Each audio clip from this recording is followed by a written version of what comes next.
As an integrative general practitioner of over 20 years, Dr. Michelle Woolhouse brings a holistic approach to Western practices of medicine. Michelle is a fellow of the Royal Australasian College for General Practitioners, the Australasian College of Nutritional and Environmental Medicine, and the Australasian Society of Lifestyle Medicine. A frequent lecturer and mentor for GP registrars and doctors, she's also the founding medical director of Vively, an innovative tech platform aiming to transform the delivery of chronic disease management.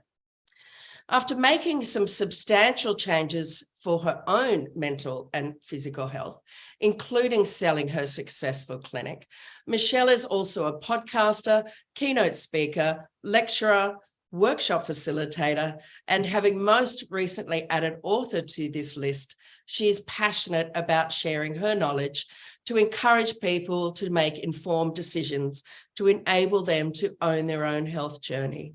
Coincidentally, this is Pure Health Hub's mantra as well.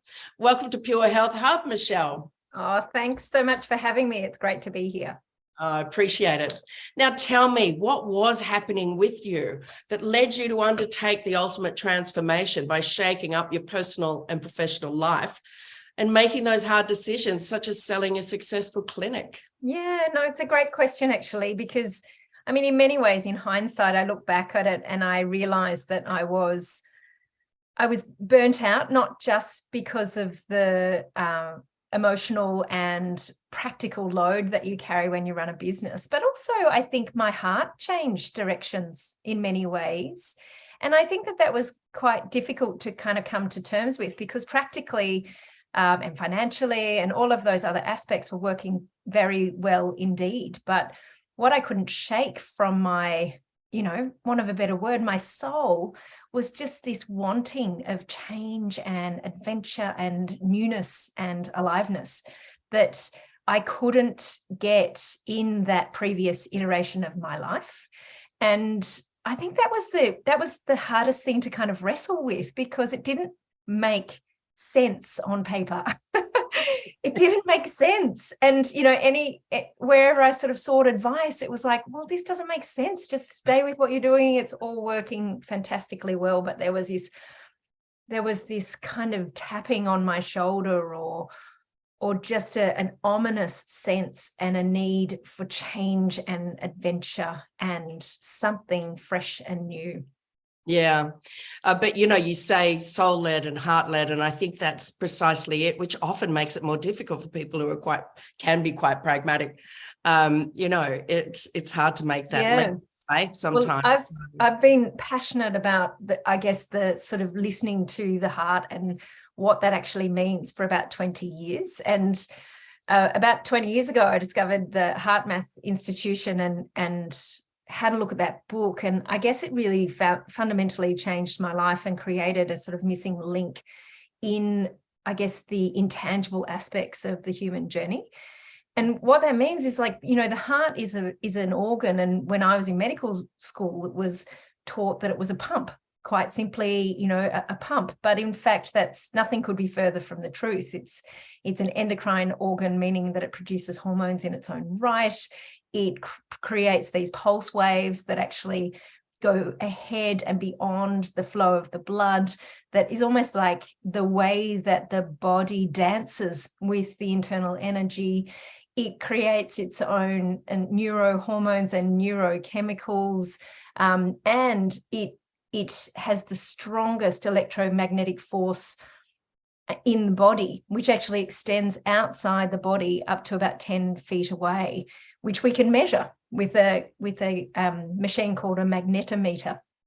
And so when I found that out, 15 or 18 fascinating. years ago, I'm gobsmacked. Yeah, so I've written about that in The Wonder Within, which is the book that you mentioned for your listeners. And what I love about that is I really needed to actually learn how to listen to my heart. And Rumi, beautiful 15th century Sufi poet, often talks that that the heart has a way of speaking, but it doesn't use words. And so we have to learn to interpret our own messages that come from our body, but we can't do that with the kind of mechanism of listening to words and practical, structural, sort of reductionistic aspects that we get taught in school. So it's an unteachable, it's a teachable skill, but it's unteachable in the sense that you have to own it yourself and search for it yourself. And what you find is truly magical, but difficult to talk about because it doesn't have words to it. Well, that's it about really deep integrative health, right? I mean, we've got the science side of it, but then we've also got the other side that we need to deeply own, nurture, understand, and learn as much as we can, because that's what's going to sort of continue to help you evolve in a health. Well, I have a saying that that medicine is an art that's informed by science, not a pure science. And so one thing about science is that it is one part of the human journey, and it can never be, it can never encompass the whole, because we have all of this sort of uniqueness that is pertaining to us through things like anthropology and culture, or sociology and the society that we live in. And, you know, various people will have various, you know, illnesses across the world because of the way that they think, or the cultural structure, or, you know, transgenerational, intergenerational trauma. I mean, these are all factors that have research attached to them, but they're not rigidly scientifically bound because of the nature of humanity itself. And I think that that's what we need to own. We need to keep medicine as an art form rather than a purely scientific, reductionistic, mechanistic event that people go, get diagnosed, get a tablet, etc. I think people are waking up to how frustrating it is that there's a lot of medicines that don't have a huge amount of evidence base, but also fundamentally, when people actually search for health and wellness, it really doesn't come in a tablet. You're never going to find it in a package, in a pill packet. And I've been a doctor for 22 years, and I can promise you that is probably the biggest sentence of truth that you will find. If you're looking for health and wellness, don't look for it in a prescription, because you're never going to find it. That's the point, isn't it, with medical? It is a crisis care, ultimately. Is it not? Is that how it's a disease management system rather than a healthcare system. So when you're looking for health, really our healthcare system is actually probably poorly named. I mean, if we actually called it a disease management system, then we could actually define ourselves and kind of go, you know what, like if I'm looking for health, I need to look probably outside the doctor's office, really. I need to look within, but outside. Yeah, exactly. Within national parks, and within sunshine, and within laughter at a dinner table, within, you know, a yoga studio, within whatever, you know, traveling, etc. Within our own minds, I think, as well. Like, it's really that's the thing. There's a lot of it takes work and effort. And it's funny, we talk about this, I'm going right off track here, but I do find it really interesting because, you know, we need to step up and take care of that. I was just going to say something about which was the point of Pure Health Hub ultimately, was because all I could find was the medical speak to the issues that I've been diagnosed with, which is fine because I wanted to learn a bit of that as well. But there was a difficulty in finding the connection or making a holistic approach, looking at it from a holistic perspective. So this is a whole segment that we could talk about at another time. But I really do wanted to talk a little bit about menopause, and it almost feels like it's being overdone, but I still struggle to find the right we're all still looking for the information to try and get us through. So with your deep knowledge of women's integrative health, can we start with the perimenopause and menopause? And this is going to be a bit like a piece of string, this question. There are at least 80% of women who suffer some of the many challenging symptoms of perimenopause and menopause and the menopause. What happens to a woman physically, emotionally, and psychologically during these stages of life? Well, that's quite a big question. But I know. So during the perimenopause, it can start up to, you know, anywhere 10 to 15 years prior to menopause. So menopause is is the cessation of the menstrual cycle. And with that comes changes of hormones. Now, what's really interesting is with these key hormones, so the key hormones for the female reproductive system is estrogen and progesterone. And so basically at menopause, you get a decline of estrogen and progesterone throughout the body. Now, often I think in sort of 10, 20, 30 years ago, we kind of just thought about women's health as reproductive health and breast health.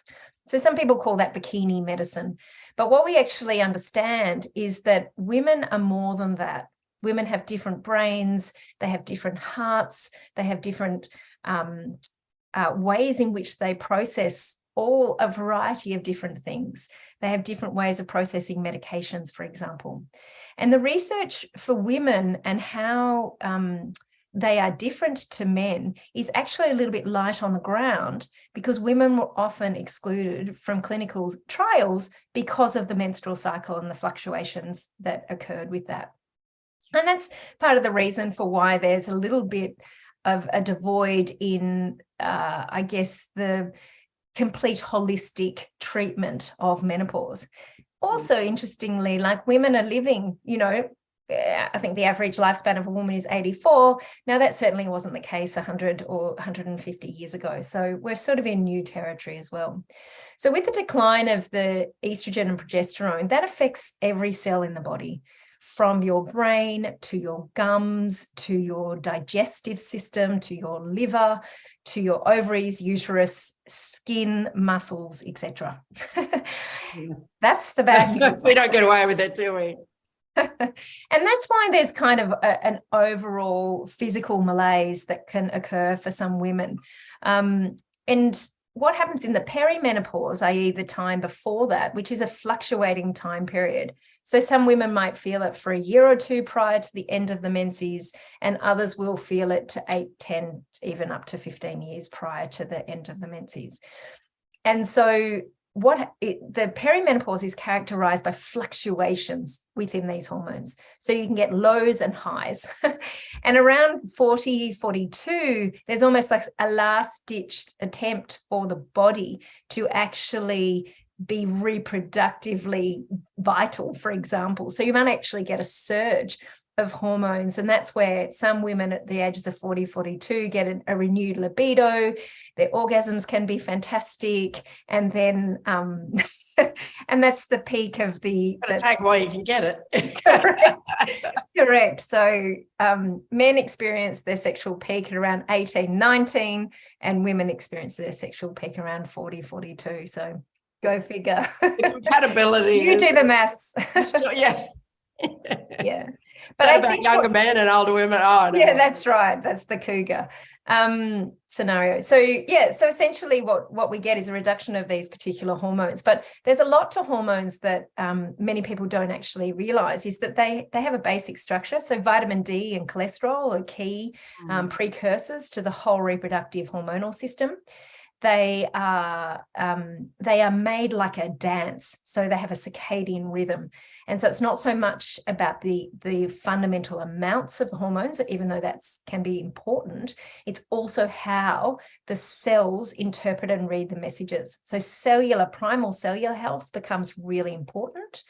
And the other couple of aspects is also how you detoxify your hormones. So they have a particular kind of messaging system, but that message needs to actually be detoxified and released from the body. Now, if you're not doing that part of it well, you can have problems with increasing your absorption of those hormones, and then you've got problems at that particular stage of the physiological mechanism. So then mentally and emotionally, it's quite a critical time, almost in a social aspect as well. So modern day women, that have been educated and have been either career women or have come to a particular transition stage in their lives. So often women are having teenage children or adult children, so empty nesters, or they might have aging parents. And there's particular sort of nuances of where a woman is at in that particular stage. I think in traditional cultures, and the traditional culture that I'm referring to is the Indigenous Australian culture, is they would actually celebrate menopause. And we have the traditional Western culture, or modern day Western culture, is a celebration of youth culture. And so as women start to age, we don't tend to offer that celebration. And so what would happen in the Indigenous Australian culture, and I'm not sure whether it was across Australia or there was particular groups that did this, but because of that celebration, there was a reverence that came with menopause. And that's really important because they were elevated to the elder status and the wisdom status. And so therefore their voice and their integrity and their wisdom was a lot more meritorious than previous. And that made a huge difference to menopausal symptoms and the way that we reflect them. Yeah. Now, given today we live in a youth culture, we'll often really, I can see a lot of body image issues and a lot of distaste for the changes, for, the increase or the lack of skin elasticity, or the dryness of the hair, or the lack of libido, or the that sense of sluggishness that can occur, and we fight it.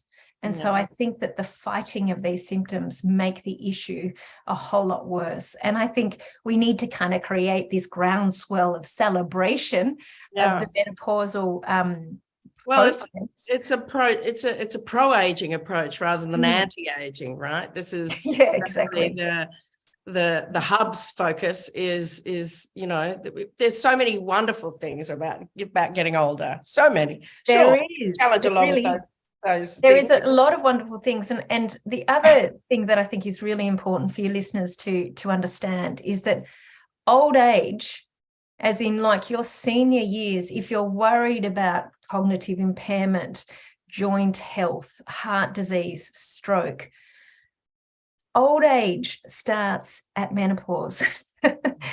And so if you can, and even before, like if you want to start it in childhood, great. But if the message is too late and you're a menopausal woman, start now. Like that is the message. So start getting habits that you can establish, but you never want to lose these habits. Like if you're not an exerciser now, become one. Try and become one so that you're an exerciser for the rest of your life, because I can tell you, you will reduce all-cause mortality between 40 to 60% of all diseases by having a regular and effective exercise program. So movement. I think it's a thrilling time. I love it. I love working with women in that particular time. It's a time of transition. I'll often say to women, it's not your last chance, but it's your best chance for transformation and change, and to really own your life force, and your aliveness. Yeah. And I think, for many of us, we are ready to do that, but we do fight that youth thing, right? That mentality or focus. So understanding what the challenges that we go through physiologically or physically and mentally, but then being able to work with those, nurture those, and continue to move on with all of the other wonderful positive things that we contribute to the world. Yeah. And I think also what I would say is, like, we really need to rekindle our relationship to rest and recreation. And I think as a society, we're constantly on, and we have to actually kind of run towards rest. There's still this strive on more productivity, got to keep going and whatever. And I think there needs to be a real inner revolution, revolution towards deeper resting. And it is about deeper resting, right? It's fabulous to go and get a facial and spend spend a couple of hours reading a magazine, and that's all lovely and fabulous. But I think the important part is taking the opportunity for those longer, taking time to take an opportunity for those longer times to really start to learn about yourself. Psychologically, emotionally, and physically, and what your body's doing. Because I know certainly for me, that switching off was half the problem. Not switching off was half the problem why I ended up with all of these health issues that are under control. But they're like, you know, and I'm trying to impress upon women that if they don't start doing that earlier, you know, and I think it's really important to be mindful of this is a cultural issue rather than an individual issue. So really not to blame yourself for this constant striving and keeping up with everyone, because everybody's doing it.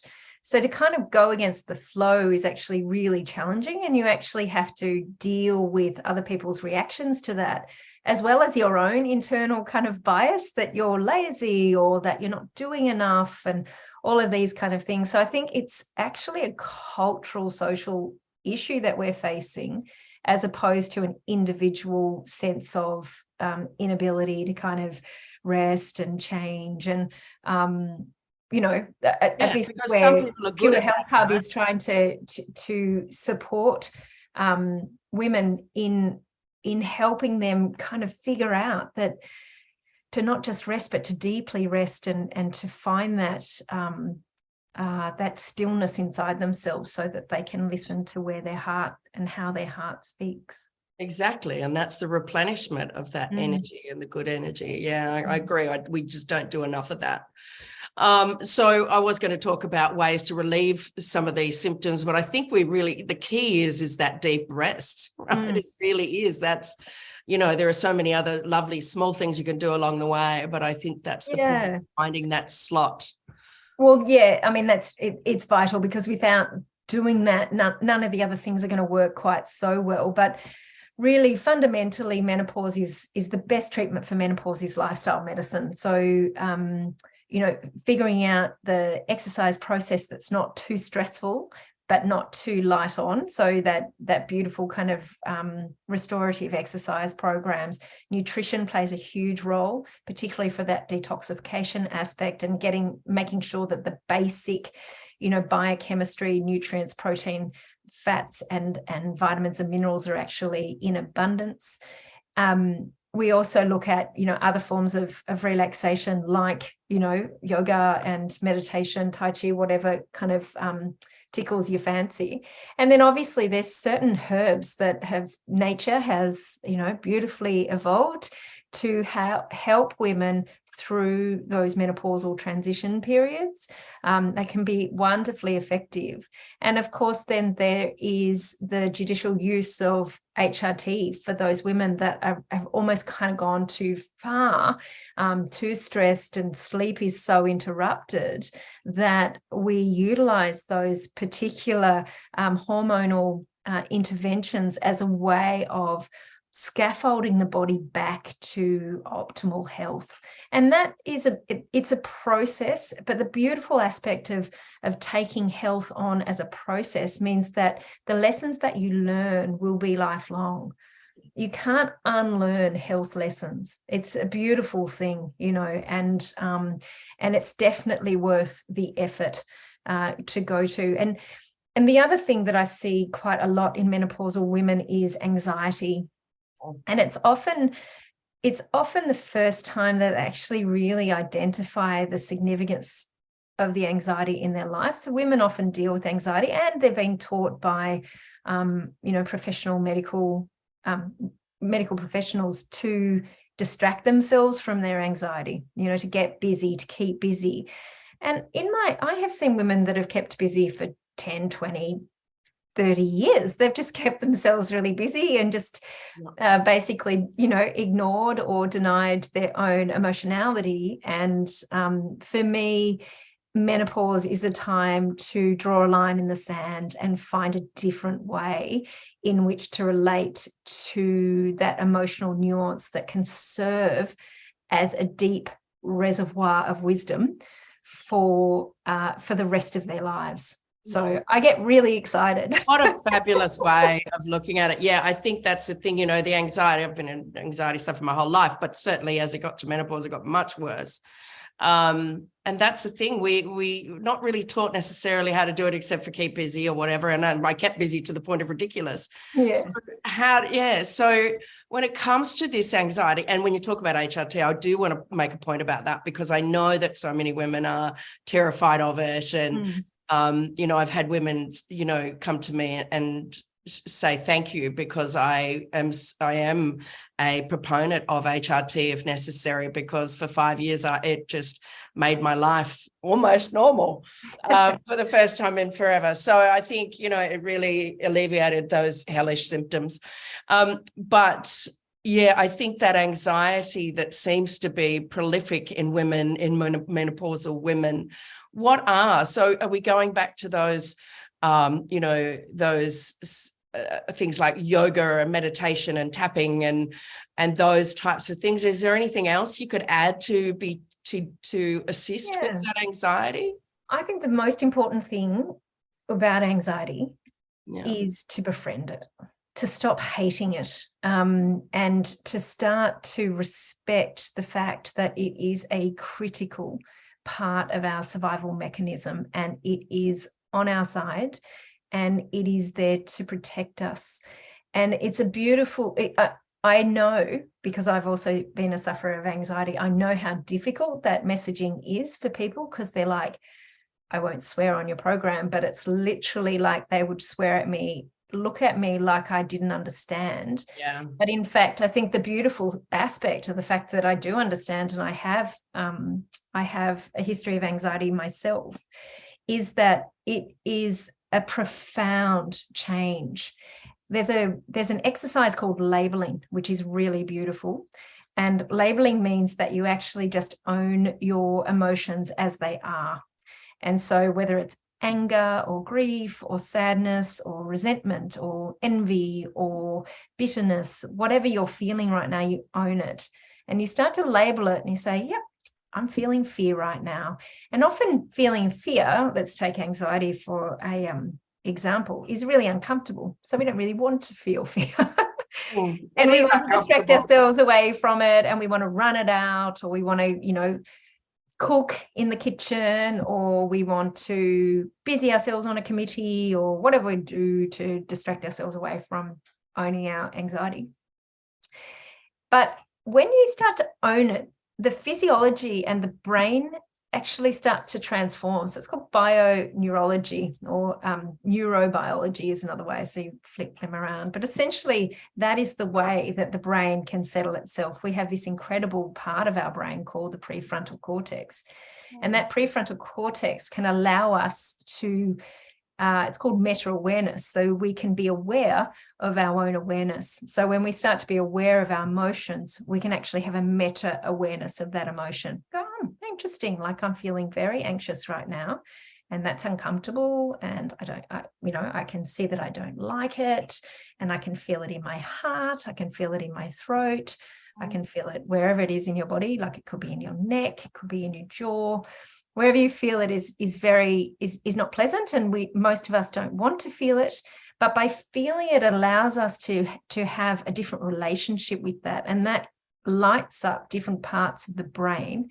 And if we continue to do that, those parts of the brain have an ability for us to start responding to life rather than reacting to life. And it's in the responsiveness to life that we can own our own autonomy.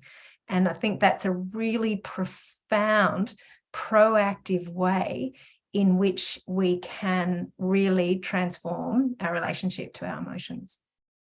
Wow. It's genius.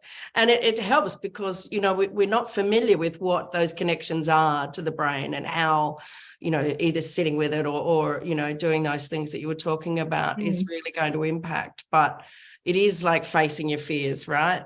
But yeah, and the beautiful book that was written, Feel the Fear and Do It Anyway. It was actually a profound book back in the 80s or early 90s, I think. And it's no wonder it was a bestseller, and it was fantastic. And I guess over the 20 years that I've practiced medicine is I really wanted to, I've got a passion for anxiety and stress and burnout and mental health aspects, as well as women's health. But teaching people these things can be absolutely profound in changing their relationship to themselves and their emotions. And it's not as difficult as you think. And part of the reason why I wanted to write that book was because I have long consultations with patients, but they're only an hour.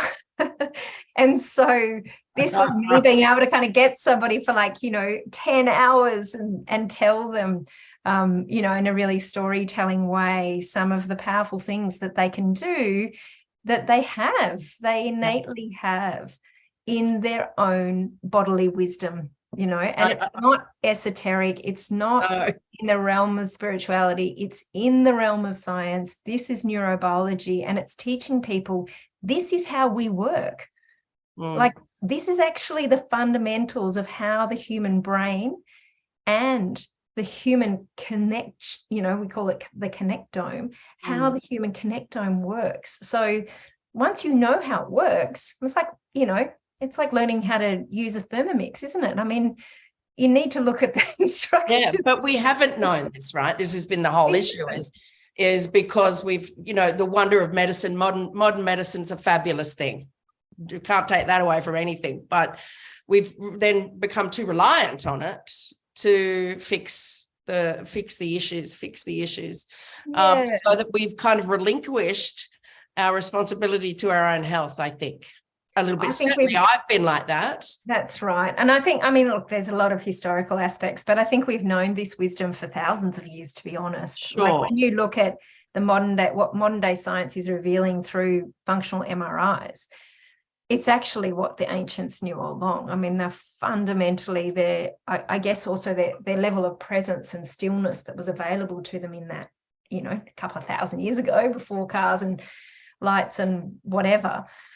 They had a lot more opportunity to intuit their own wisdom. And so with that came incredible depths of knowledge that has been available for humanity for a long time. But historically, when medicine started to evolve, that we started to think in that diagnostic way. So it's really almost the discovery of bacteria and then the discovery of antibiotics. So it became like a 1 + 1 = 2 equation. And then we sort of, as chronic diseases became more prevalent through the modern day lifestyle, medicine hasn't adapted to the challenge of chronic lifestyle diseases, because you can't really deal with that in 15 minutes. You have to, like, the best treatment for a lifestyle related disease is lifestyle. Yeah. Fight, lifestyle. Right. That's the thing. And you're right. I think, I finally found a GP who then I was too complicated with these things that I was diagnosed. So it was that she couldn't possibly, she was a naturopath and GP.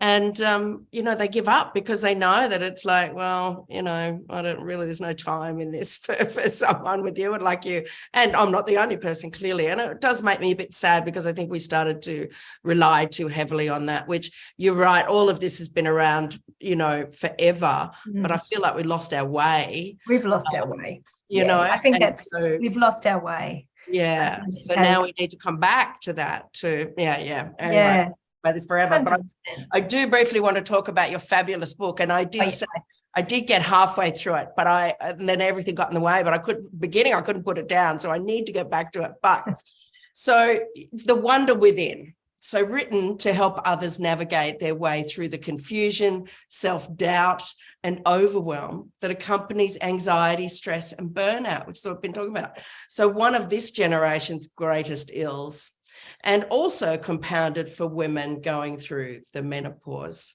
Let me just start with a couple of these quotes, which I just love. A doctor, like anyone else, who has to deal with human beings, each of them unique, cannot be a scientist. He is either, like the surgeon, a craftsman, or like the physician and psychologist, an artist. So we have talked a lot about, we're placing too much emphasis on them, but what should we be doing to help them help us? What a great question. Great question. So often I'll advise people to always book a longer appointment, with their GPs, just to give the privilege of time together. GPs have an enormous amount to offer. And I think that their knowledge is less seen, particularly because of the system that we work within. And they're fundamentally very highly trained individuals. So there's that. So respecting your own time and their time can allow you to just have a little bit more of an opportunity for deeper dives. I think, be kind to them. There's a lot of self-knowledge that can come from simply sitting with someone and offering the opportunity of two human beings to share their mirror neurons with each other. And essentially what happens with that is that we basically, by speaking out our own symptoms or our own issues, that's where the wisdom comes, so we want a professional's opinion, but there is actually a beautiful opportunity just by engaging in the process, and also really, really fighting for yourself, but not fighting the system. Don't fight the doctors and don't fight the practitioners, just fight for you. And I think that's a really important thing, so that the system is actually under a huge amount of strain, and in so many different levels, and probably beyond the discussion of this podcast. But it's really important, that the patients actually acknowledge that, because it's a system-wide problem. So the education system's under a huge amount of strain. Like, there's not many systems in our society that is not under strain. And so if we can not take that personally, but then go in and really bat for ourselves, I think that makes a profound difference. Like, how do we navigate the system without making it more problematic? How do we use it to our advantage? So it's kind of, what is it called? Selfish enlightenment or something like that. Yeah. And it is, but sometimes you get pushback on that. But I think, you're right. So, I mean, you make very good points about our poor GPs, of which nobody wants to be one anymore. So we're likely to find very few as we go forward. Correct. So I agree with you. We need to, but I just, I look at mine and I think, oh my gosh, I can't put any more on you. Mm-hmm. But to get them to help us, you're right. It's engaging in that conversation and trying to ask those questions without, I guess, being too, do it assertively, not aggressively, I guess.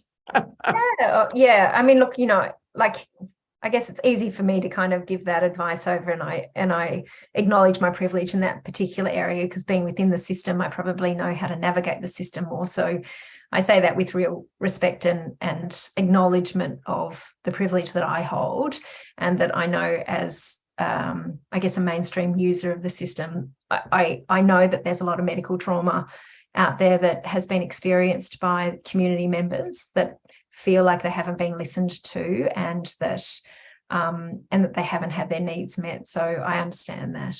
Yeah, it's a tough one, isn't it? But the other thing that I would say, in which to do that is really the two things that I think are missing from modern day general practice is a kind of deep dive into the power of nutrition. Yeah. So there's incredible nutritionists and dietitians and people that specialize in this particular area that have the most incredible knowledge about the power of food and nutrition. And that makes a profound difference on the way that your body works on a physiological level.